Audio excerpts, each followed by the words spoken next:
for Joy. Joy, happy birthday to you. We love you so much. Happy 21st birthday, DJ.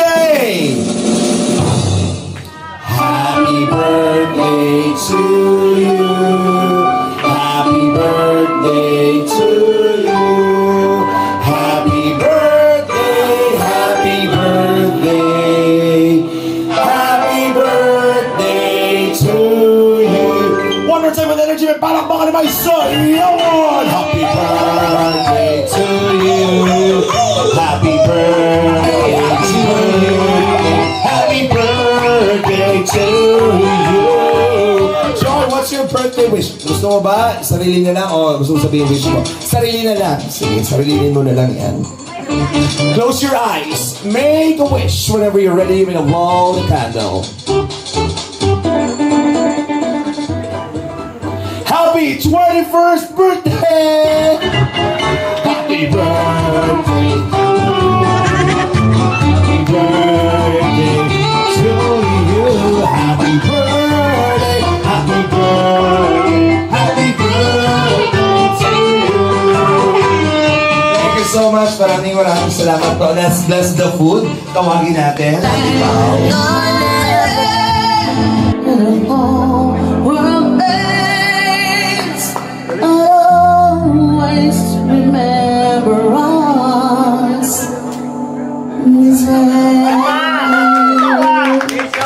It's a fun chicken joy. Diba? Dapat talaga natin. Ay, pero palakpakan naman natin si Mami Tess. Mami Tess. Ayan.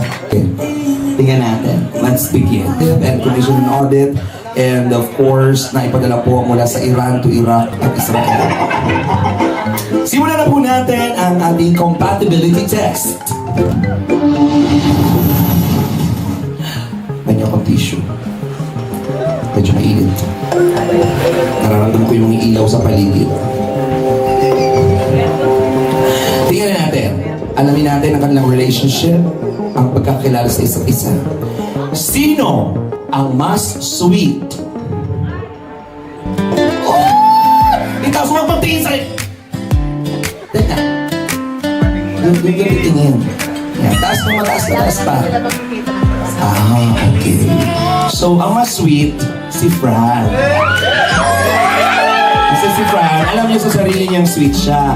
Si Joy, si Fran. Fran! Joy! Paano mo nasabing mas sweet sa inyong dalawa? Mas sweet si Fran? Huwag kang nagtanggol. Sabihin mo yung totoo. Bakit mo nasabing mas sweet si Fran?